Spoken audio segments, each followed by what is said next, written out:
Hi மக்களே, சின்னஞ்சிறு கிளியே சீரியல் மே 19/2026 என்ன நினச்சேன்னு பார்க்கலாம். அதுக்கு முன் நம்ம channel Tamil serial talk subscribe பண்ணி லைக் பண்ணிக்கோங்க, பெல் ஐக்கான் கிளிக் பண்ணிக்கோங்க, ஹை பட்டனை தட்டி விடுங்க.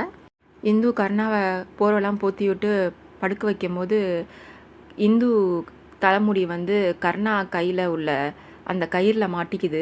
அவரும் எடுக்க ட்ரை பண்ணலாம், எடுக்க வரல. இப்போ இவனை எழுப்புனா இப்போ ஏன் இங்கே உட்காந்துட்ருக்கேன் நம்மளே கேட்பான் திருப்பி. அதனால் நம்மளே மெதுவாக எடுத்துகிட்டு போயிடலான்னு அப்படி எடுத்துகிட்டு இருக்கா.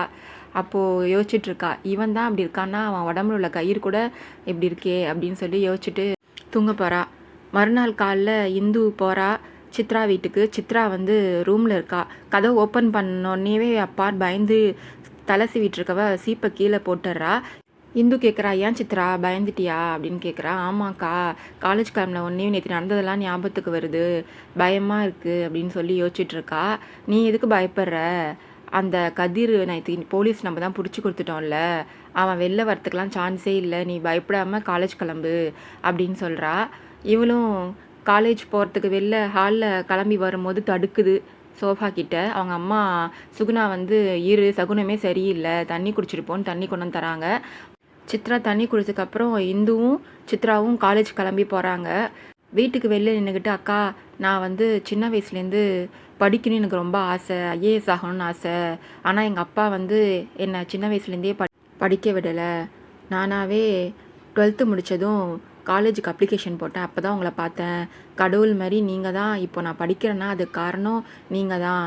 எனக்கு ரொம்ப சந்தோஷமாக இருக்குது, நான் நினச்சே பார்க்கல நான் படிப்பேன்னு சொல்லி சந்தோஷப்படுறா. சரி வாங்க காலேஜுக்கு போகலாம் அப்படின்னு சொல்லவும் இந்து தனியாக அவளை கூப்பிட்டு வந்துட்டு, வெளியில் தான் நின்றுட்டுருக்கோம் நம்ம வீட்டுக்கு வெளியில், யார் காதில் விழுந்துற போது எதுக்கு காலேஜ்னு கத்துற, யார் காதலிச்சு விழுந்துச்சுன்னா நம்ம அவ்வளோதான், வா நம்ம போகலாம் அப்படின்னு சொல்லி வண்டியில் உட்கார வச்சு கூப்பிட்டு போகிறா இந்து சித்ராவை. காலேஜ் வெளியில் சித்ராவை ட்ராப் பண்ணிவிட்டு, என் ஃபோன் நம்பர் ஞாபகம் இருக்குல்ல, காலேஜ் முடிஞ்சது எனக்கு ஃபோன் பண்ணு, நான் வந்து பிக்கப் பண்ணிக்கிறேன்னு சொல்லிட்டு போகிறா. சித்ரா உள்ள கிளாஸில் இருக்கா. அப்போதைக்கு ஒரு பியூன் மாதிரி ஒரு லேடி வந்து ஜூஸ் கொண்டு வராங்க. அப்போது ஜூஸ் கொண்டு வரும்போது வேணும்னே சித்ரா மேலே கொட்டிடுறாங்க.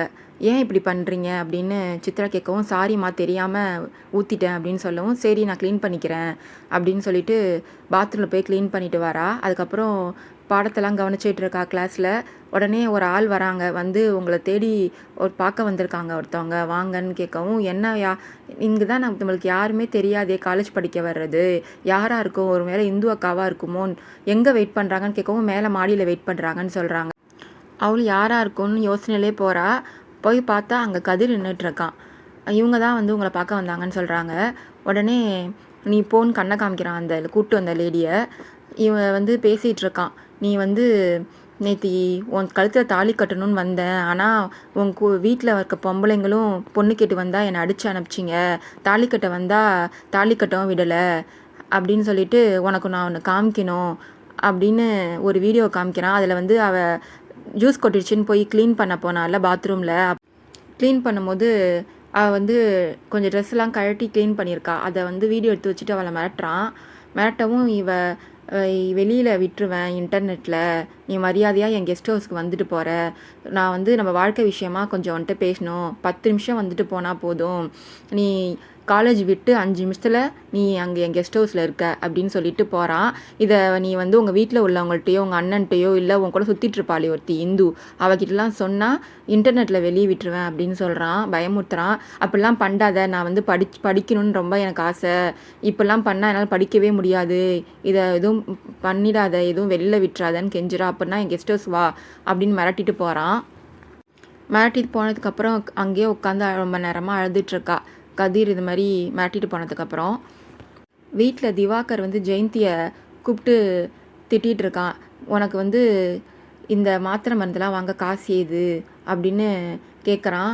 இவள் ஒன்றுமே சொல்ல முடியல. இவங்க ஏற்கனவே வந்து ஜொமேட்டோ மாதிரி ஒரு ஆப்பில் வந்து சாப்பாடு செஞ்சு கொடுத்து தானே அவள் ட்ரீட்மெண்ட் பார்த்துட்ருக்கா. இவன் தான் காசு தர மாட்டேன்னு சொல்லிட்டானே, அதுக்குன்னு எப்படி வந்துச்சு உனக்கு காசு, நான் தான் உனக்கு ட்ரீட்மெண்ட் பண்ண மாட்டேன்னு சொல்லிட்டேன்ல, எப்படி வந்துச்சு உனக்கு காசு, மாத்திரை வாங்கலாம் அப்படின்னு கேட்டு அவள் கழுத்தை பிடிச்சி நெரிக்கிறான். அவங்க அம்மாட்ட கேட்குறான், நீங்கள் கொடுத்தீங்களான்னு ஜெயந்தி அம்மாட்ட.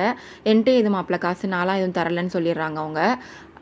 எது சொல்லுன்னு கழுத்தை பிடிச்சி நெரிக்கிறான். அப்போ தான் திவாகர் அப்பா தீனதயாளன் வந்து, விட்றா அவளை, நான் எதுக்குடா இப்படி பண்ணுற, கொடுமைப்படுத்துகிற, நீ தான் மாத்திரையும் வாங்கி தரல, ஒன்றும் வாங்கி தரல, அப்புறம் எதுக்குடா அவளை அடிக்கிற, அந்த பொண்ணும் எவ்வளோ தாண்டா பொறுமையாக போகும் அப்படின்னு சொல்லி திட்டுறாரு. இவன் வந்து யார் காசு கொடுத்தது அப்படின்னு கழுத்து நடிச்சிட்டே இருக்கான் விடாமல். நான் தான் காசு கொடுத்தேன் அப்படின்னு பொய் சொல்கிறாரு. உடனே இப்போ நீ எடுக்க போறியா இல்லையா கையை அப்படின்னு திவாகரை திட்டுறாரு அவங்க அப்பா. உடனே அவன் கையை எடுத்துடுறான். ஜெயந்தி போய் அவங்க மாமனார்கிட்ட தேங்க்ஸ் மாமான்னு சொல்கிறாரு.